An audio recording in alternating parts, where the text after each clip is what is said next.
Hello, welcome back to Blender Sushi LIVENODING. In this episode, I will be sharing the node tree on how I created these strange beans. So these strange looking beans, or could also be an egg, is actually all procedural, and currently I have all these mirroring happenings in XYZ, but you don't actually need to do mirroring in all 6 directions or 3 directions. So originally I only have it in x-axis. So it's probably more interesting this way. So you can sort of have like a single mirroring happenings, and I have remesh modifier also working in the background. So what's originally happening here is actually just noise masking and remove doubles or merge by distance. I talked about merge by distance nodes in the previous live noding. So yeah, the idea here is to start with an icosphere. I have randomizations happening and subdivide. There's this merge by distance, and the output goes into vector noise, and I have another merge by distance, and I have dual mesh to make more interesting pattern instead of triangles. And then here I have this CA or component analyzer of the face and finding face that's smaller than 6. And then on top of that I have this inset faces. So instead of deleting face, I just use inset twice. So we get this result. So it's a bit long process, but kind of interesting. Okay, so the result is this unlimited generations of strange beans. So let's save this. Let's see if we can do the baking, or just actually just duplicate it. I do this quite often. I think it's quite fun way to generate all kind of different procedural objects.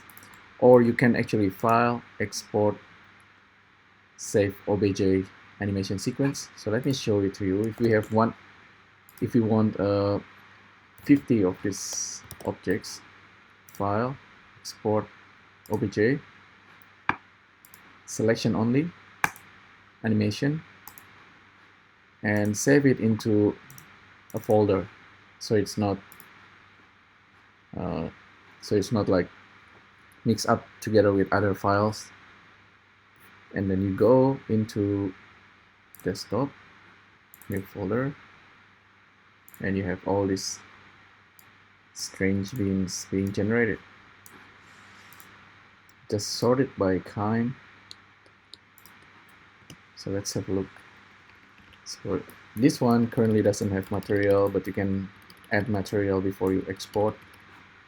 And then you can, from OBJ, you just export it as USDZ or other AR format. Alright, so yeah, so that's basically it. It's I didn't explain much about the noise. So currently the one I have is purling. So let me select invert, delete everything. So back into this guy.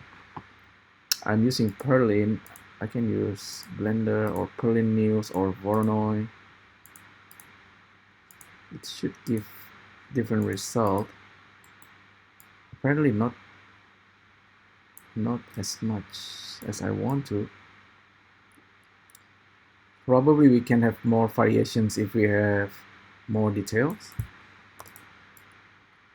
So let me try something here. Interesting, I already used merge by distance there. So this one have subdivision. So I'm increasing the subdivisions just now, and I get interesting result. Randomize the seed. And yeah, take a look. Let's take a look at the result. 2000 variations.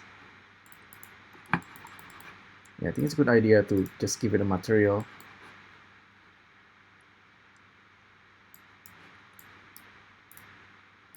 If you are on a Mac, if you give this metallic materials, and if you export it as USD,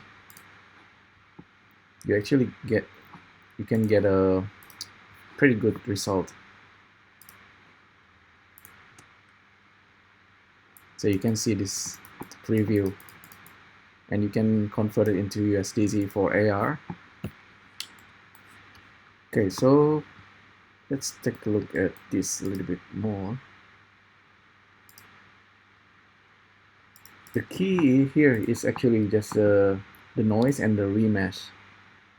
And I'm actually working on the face, so I have the topology. So even if I didn't remesh it, I still have a nice topology underneath. And it's all a bit hexagonal, like it's a bit slow. I think the one that's slowing it down is probably merge by distance. Let me reduce this number. So this is without merge by distance. The value is too small for it to create any area. As soon as I increase this, so we have more variations.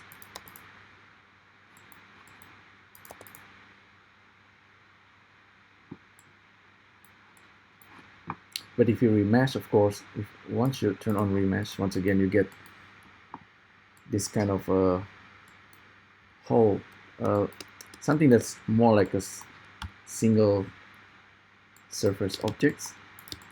If you want to do sculpting after you do this, it's a good idea to actually use this quadriflow remeshing before you sculpt it.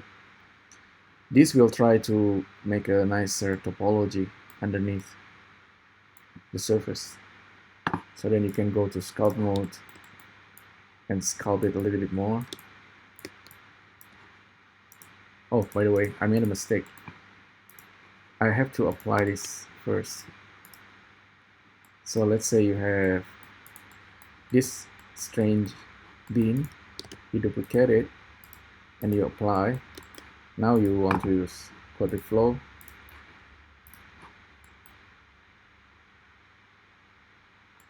See, you see the topology, it's much nicer, and then you subdivide it a little bit more maybe. Apply, you can smooth it. You can now go to sculpt mode and sculpt a little bit more. And this is a kind of symmetrical design. So at this point, you can actually go a little bit higher. Since the way we create it, it's pretty abstract. It's all symmetrical, and you still have a lot of room where you want to add details. And if you are new with Blender sculpting, the multi-plane scrape is actually very cool. So whatever you have here, that kind of detail, you can scrape it and you can tighten that area, and you have the quite unusual design. So I think we've probably gone a little bit far with this strange bean, but I just want to show you all my ideas. And mesh filter is actually really cool. If you use mesh filter and you filter using sharpen, you can sharpen some of the areas. You will lose some details, but it will sharpen it. Yeah, no, maybe not too far, otherwise you get nothing. So, okay, so that's the idea. Strange bean, so it's up to you whether you want to go really high in subdivisions or a bit lower.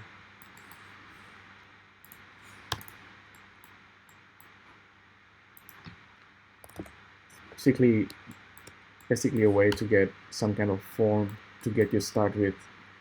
It's all a little bit abstract. It's just like an egg, but normally your brain will look at the pattern and then maybe this can be a starter for a character, even though the shape is, because this is icosphere, so the shape is pretty much like a sphere, but you can play around with this, like maybe increase this so it's not just like an icosphere.